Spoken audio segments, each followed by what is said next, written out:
Welcome back to Combust Astrology. My name is Liv. Let's go ahead and take a look at this new moon in Taurus transit that's going to be happening on the 27th of April at 3:29 p.m. Eastern Standard Time. So, first and foremost, the new moon is happening in the fixed sign that is an earth element. It is going to be squaring Pluto in Aquarius and Mars in Leo. That's most importantly, this is a three-way decision. And with this decision, you can either one, just take a vacation. Two, you can fall into the pitfalls of pride. And three, you can sacrifice for us all. And that is Pluto, Mars in Leo, and the new moon in Taurus. Why am I saying this? Well, the new moon in Taurus is a really good way to take in spring. We are about to start a beautiful little midst of chaos with Saturn and Uranus later on, and Jupiter hopefully giving us a little bit more subtle feeling of calmness. But for the next week or so, really three, but for the next week, when you really start to feel it before you get a little bit used to it, as you've already felt, Mars opposing Pluto is a lot of energy. It is a lot. If you look around, there is a lot of things. There will be people being removed from high places of society. There will be people probably passing. There will be the loss of institutionalized points of view of power. And so when you do look at the opposition of Mars and Pluto, that is what that is. Now, you got that a whole bunch without any bit of bracing into it. But honestly, with the way that this year has been so far, I think this will go down as a year that we really get no breaks anyway. So it's not like it was really that much, I think, in my opinion. What you can do, though, is ground.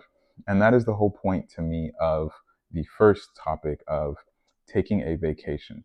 Grounding will substantially give you the ability to overlook everything else that's going on and say to yourself, well, that's out of my pay grade. That's not my problem. And it's not as if the things happening aren't chaotic and they don't need attention. I'm not saying that. But it's also like, I'm just one person. I can't do it all. And taking a vacation would be a really nice substitute for allowing Venus to be herself. Venus, I took a screenshot. Venus itself is the planet of values, love, and also self-sufficiency, actually, believe it or not, because the air sign Libra does not want to be reliant on people, wants to just connect and mingle as it wants. And earth sign Taurus just wants to be able to have its own everything, so that way it can only rely on itself. So Venus is really self-sustaining, which is also why Venus would be your own sense of values, your own sense of money, opposing what is usually Scorpio, which is like the money with others, going after the money. Venus is like, bring it all to me. So this is why I'm saying go on vacation. Take a little bit of time to yourself. Rest and relax. As these two are here, where do we have Libra in this chart? We have it in the second house, but let's just say, where do you have Libra in your chart?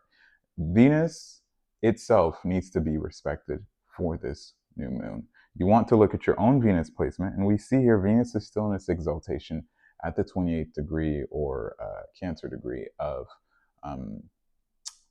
Pisces, which the decant is most likely Scorpio. That's tough. But it's about to be conjunct Neptune pretty soon. And knowing that Saturn and Venus are together with the North Node, you still have that little bit of fantasy left. It's almost like you got a little bit of powder left. I'm not advocating drugs, but like fairy dust or something. If that's drugs as well, I'm not advocating that either. But you have a little bit of that magic. Let's just say coffee as a substitute, because I really don't advocate for drugs. But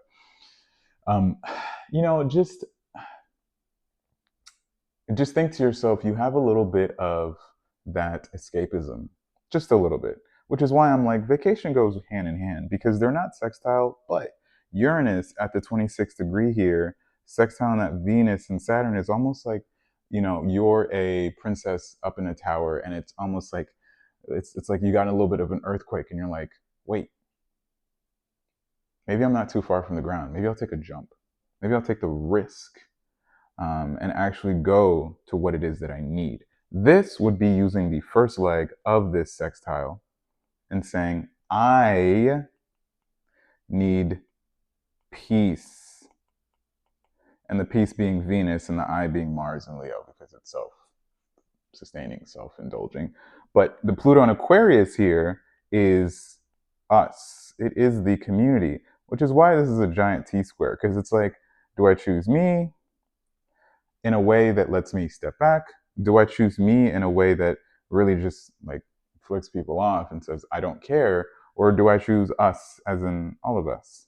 And the way this plays out in your chart, you're going to have to kind of realize that, it's not always just going to be just a you thing in the general idea of it. It could be something that like Pluto finds a way to present itself as someone else that disturbs your peace.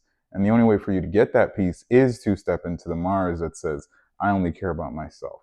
Or the Mars in Leo presents itself for you to actually step outside of a community where you finally become the leader versus where it is that you were just someone that was there as, I don't know, some indentured servant. And then that itself, that gives you a sense of peace.